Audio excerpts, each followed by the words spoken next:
From Central Indiana's #1 news source, this is Fox 59 Tonight. Good evening. Thank you for joining us here on Fox 59 Tonight. I'm Cameron Little. We appreciate you finding us here on the Fox 59 Now app along with YouTube. Make sure you hit the subscribe button. And if you have a smart TV, download us on your Apple TV, Smart TV, your Roku TV, or your Fire TV so you never miss any of the conversations that we have every night at 8 o'clock right here on Fox 59 Tonight. I want to talk about some issues that I personally don't think is getting enough coverage, and that is the threat to public media that we are seeing across the country. And here in Indiana, it is even dire because our stations are now set to lose state funding along with federal funding. We're going to talk this evening about the differences in media and the differences in TV stations. Here at Fox 59, this is a commercial station. And at the end of the day, no matter how much news and information and great programming we give you, the goal of this TV station is to make money. That is the same if you're an NBC station or a CBS station, ABC, TNT, TBS, BET, CNN, MSNBC, the list goes on. At the end of the day, the job is to bring home a paycheck for that outlet. That is not how stations like WFYI, our PBS affiliate in Indianapolis, works, or the PBS affiliate in Vincennes or Fort Wayne.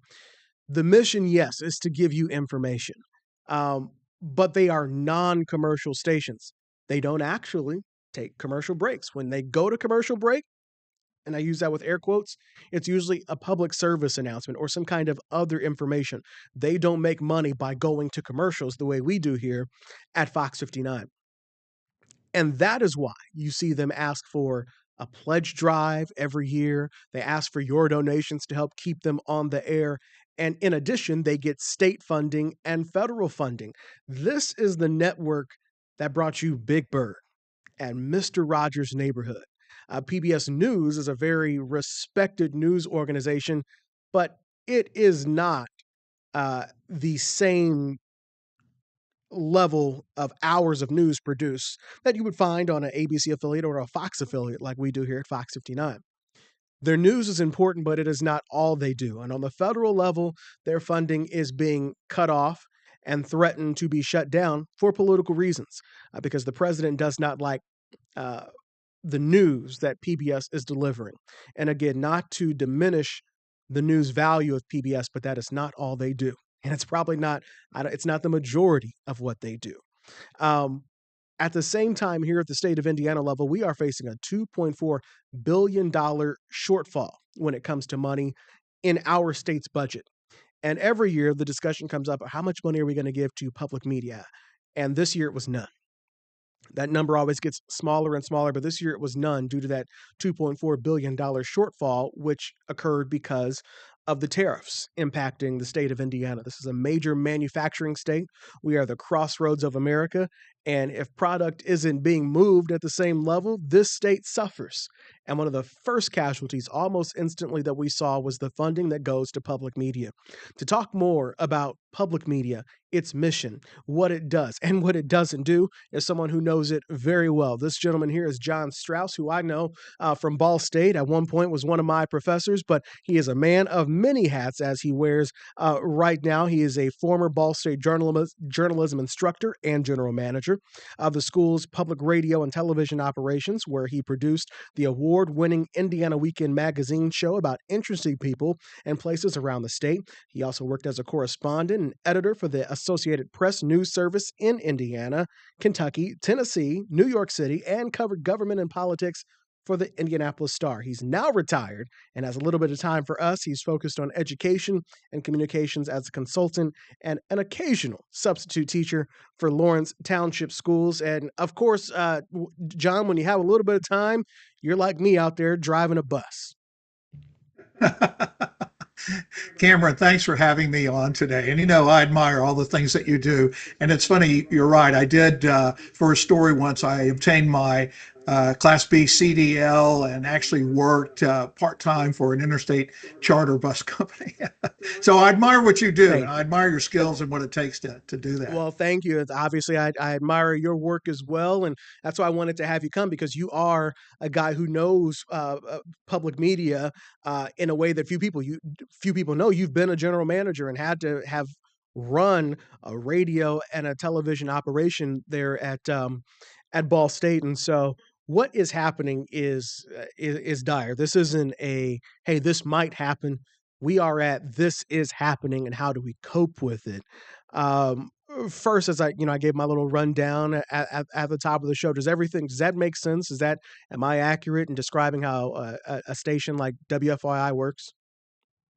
Sure, that's a good summary. And in Indiana, we have 9 NPR member stations and 8 TV PBS member stations. So a lot of those are combined as they are at WFYI and in Muncie and some of the other places. These provide an important service to 95% of Hoosiers, particularly when it comes to education. A lot of folks will tell you who've been involved in the K-12 system, and I've been kind of checking it out myself, going to my school board meetings, serving as a substitute teacher, volunteering. After my experience at Ball State, I wanted to know more about our education system and where our students were coming from and the challenges that they faced. And one of the most interesting things I heard from Dr. Sean Smith at the Lawrence Township School District in Indianapolis was if he could change anything, and I hope I'm quoting him right, Dr. Smith said he would have free pre-K, free universal pre-K for all kids, right? And so this is a time when we're talking about cutting Head Start funds at the national level. When we talk about the problems of education in the cities, a lot of what we're seeing is that people arrive in life and adulthood with different levels of abilities and everything. And we need to generally raise all of that. And the public broadcasting system is part of that answer. You're right. There is a long list of things, information wise and education wise, that are being cut right now, literally from the Department of Education down to Head Start. I got an email from someone at Head Start in Indiana alerting us to what's about to happen to them. Um, at the end of the day, uh, you've always had PBS to be free, a free information source that reaches nearly the entire country. I mean, this is the everybody grew up and knows about Big Bird, Sesame Street, Mister Rogers. The list goes on of these iconic shows, and the discussion right now is about PBS's news and being biased, but again, I don't mean to disrespect the folks at PBS. That's not what I think of them of first. I think of the public information and the free programming, the educational programming that is created for free to give everybody the basics to know things like your ABCs. It's troubling to Yeah, see what's those happening. Sure. I mean, those programs and services are so important to families. And, you mentioned, I think, kind of the national spread of public broadcasting. These stations serve in many areas communities that have no other sources of information and programming like this. So, they're very important.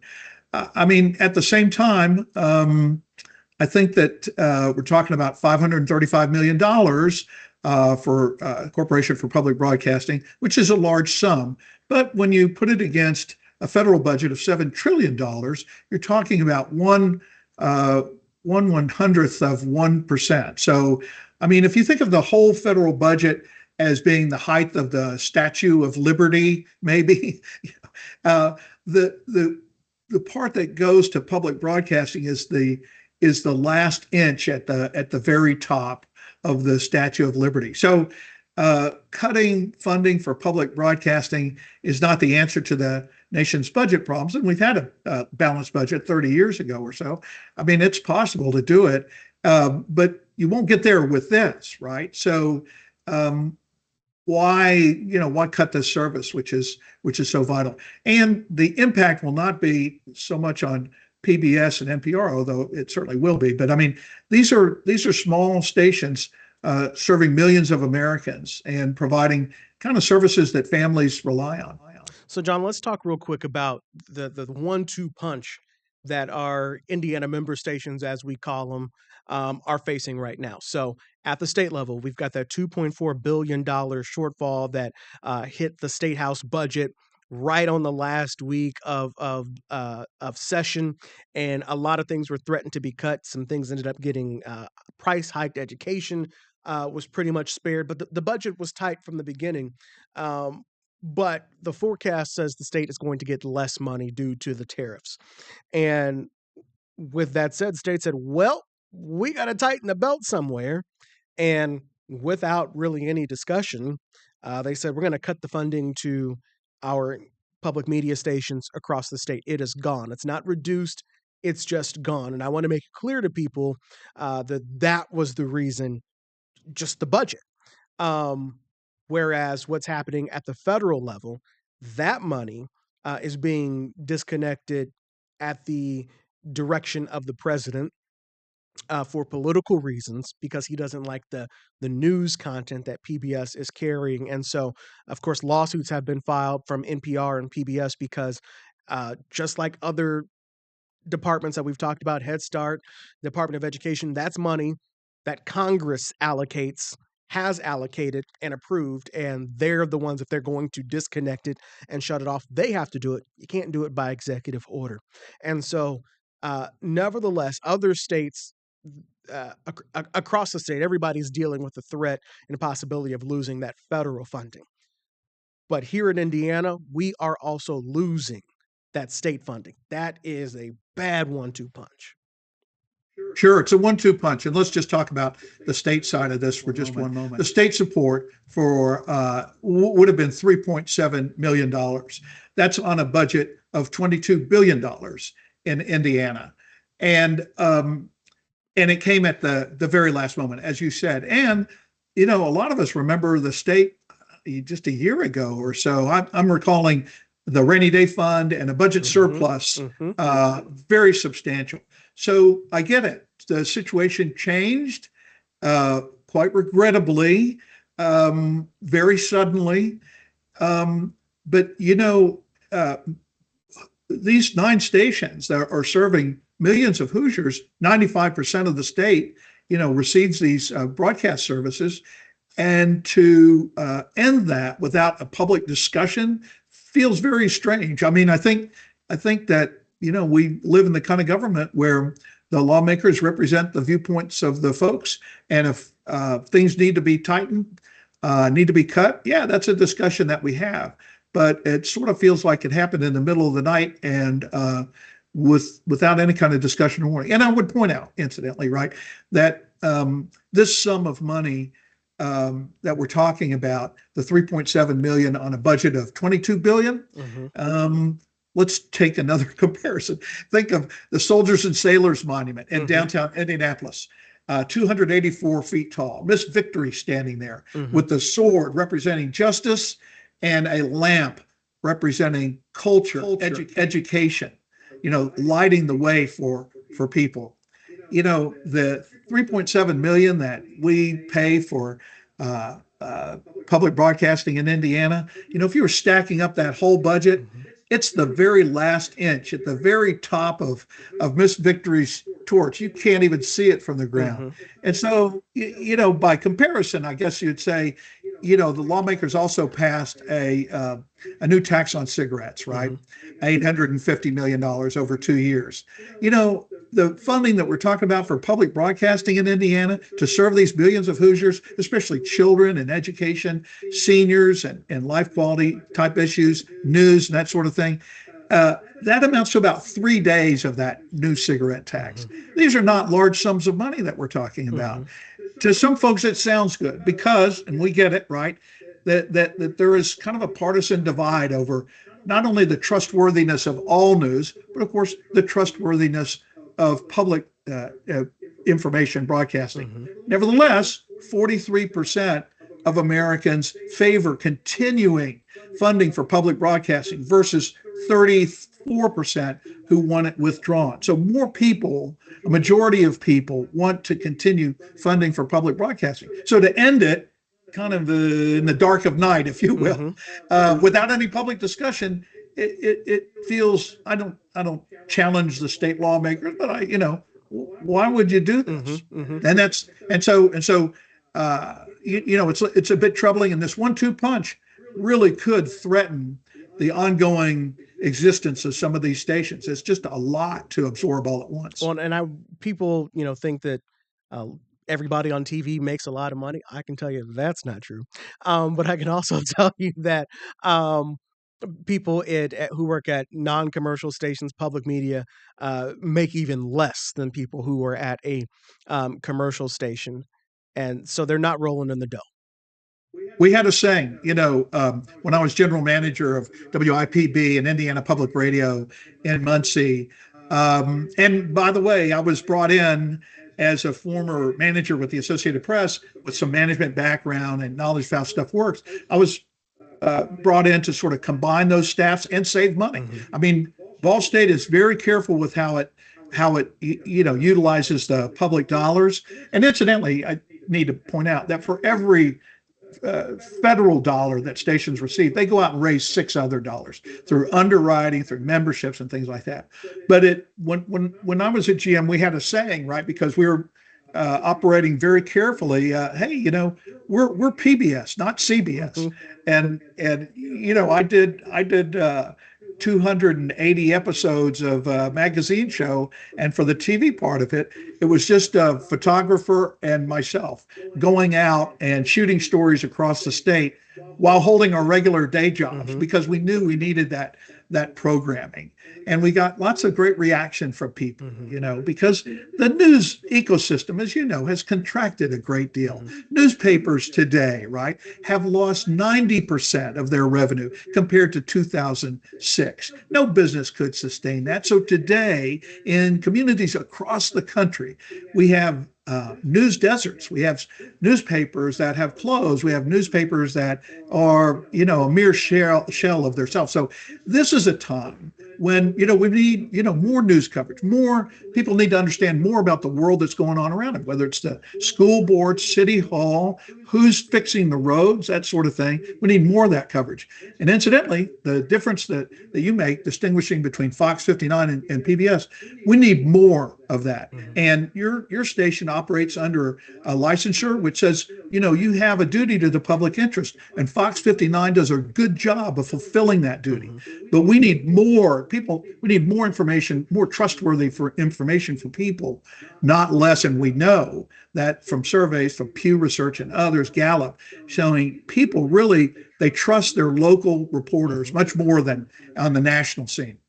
You talked a moment ago about how the Indiana public broadcasting stations reach 95% of the state. And we've got a map that you were kind enough to provide us. This is the information here.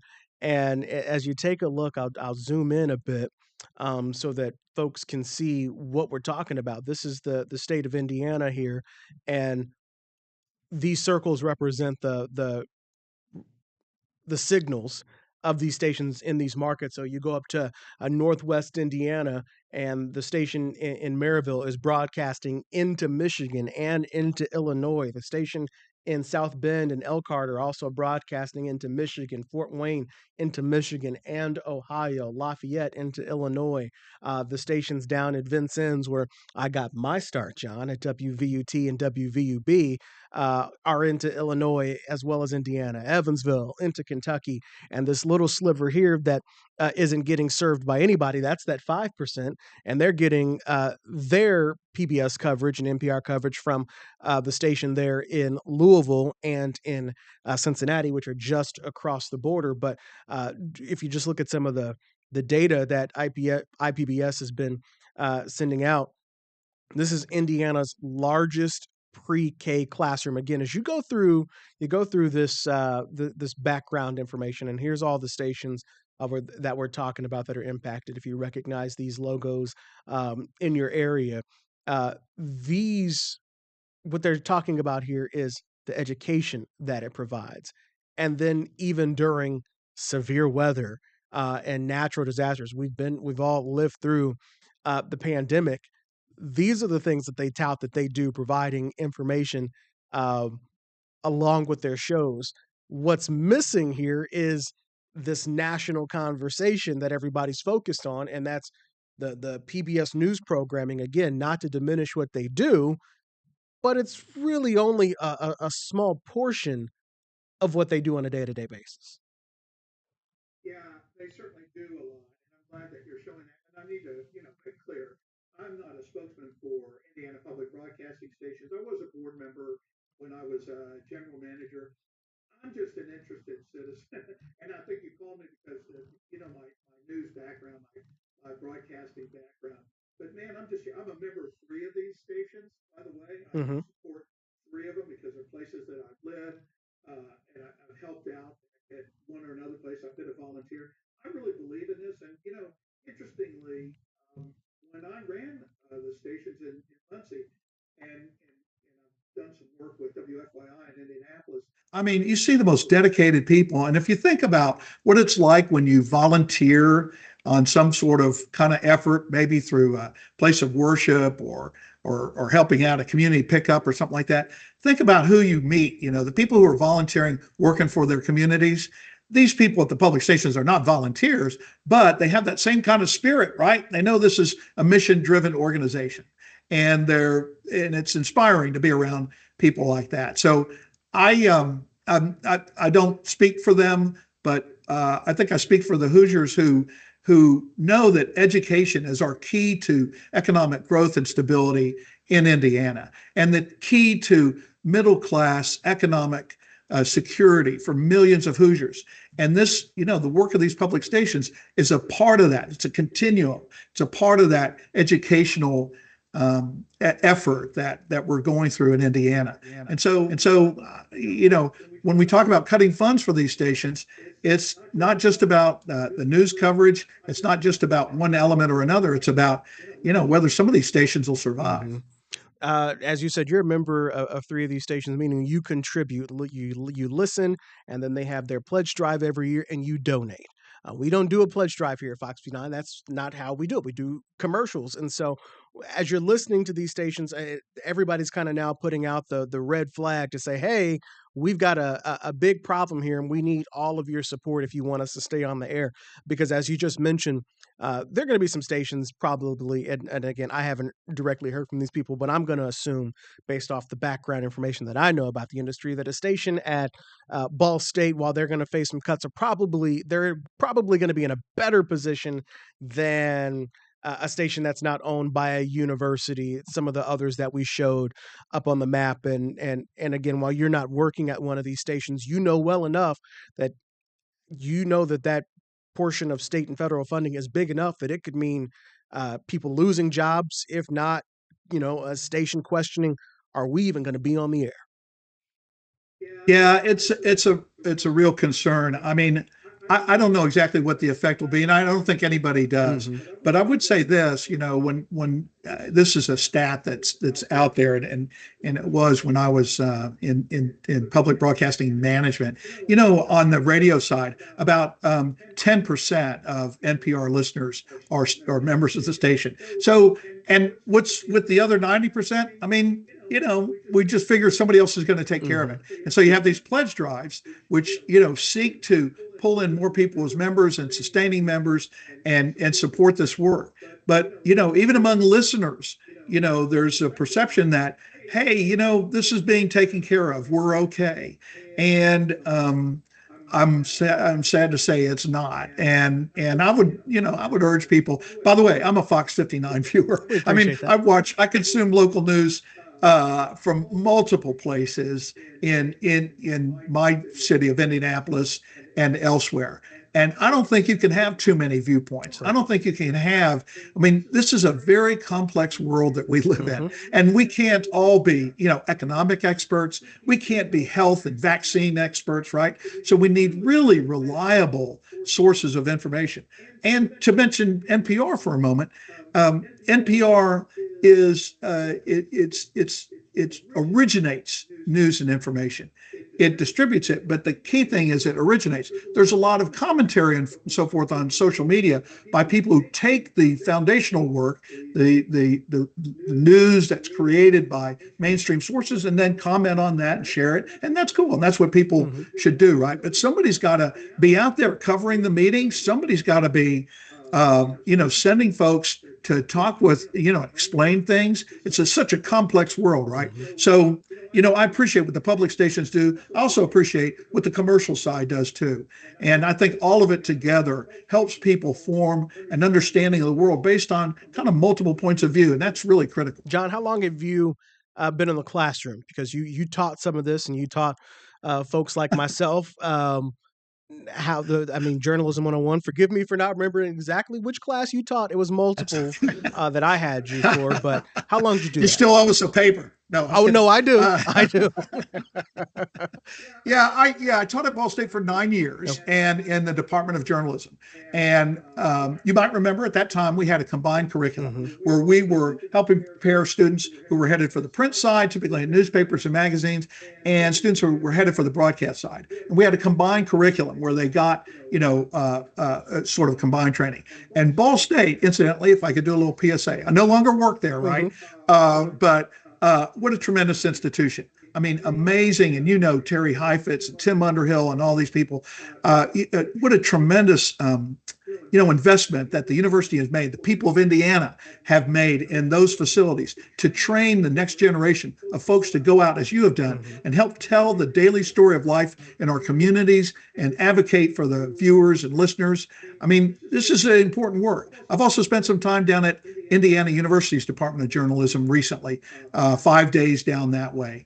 And they do a tremendous job. So journalism, for various partisan and really sadly divisive reasons, gets a bad rap sometimes these days, but when I talk to people who feel that way and I say, well, take NPR, for example. Well, when do you listen to NPR? Oh, I never listen. Oh, well, did you check out their website? I mean, is there anything on their website that you can see that's erroneous? Or can you point out to something and they never can. And the reason is we've kind of developed into these tribes, sadly, which unfortunately prevent us from really growing as a society, doing a better job of taking care of our most vulnerable people, making sure that we have education systems that are well funded and ready for these coming challenges of the new future of work. So there's a lot of work to be done. Everybody that I can see in news, for example, public and commercial, is working toward the same ends to just help folks understand the world. And as you said, that's only one slice of the work that these public stations do. And the work that they do on the PBS side, helping families with sort of the education and socialization of their young people, seeing some fundamental things about as they like to say, the largest pre-K classroom in Indiana. I mean, this is important work, and I'm glad that I can support it. I understand not everybody does, but I would tell them, hey, take another look, right? Take a look at the document that you shared, which is at Indiana Public Broadcasting Stations, and see if something doesn't connect. Well, John, let's take a break real quick because I want to continue a conversation and talk about journalism and the state of it, and how, if you were still in the classroom at Ball State, you would talk about how to cover the news in this environment where it's hard to trust. It's hard to know who to trust, and when you have an unprecedented level of pushback from the executive branch on the news that's being delivered. I want to get your thoughts on how do you teach this? Because we've never seen this before in this country. More Fox 59 tonight in just one moment. We'll be right back.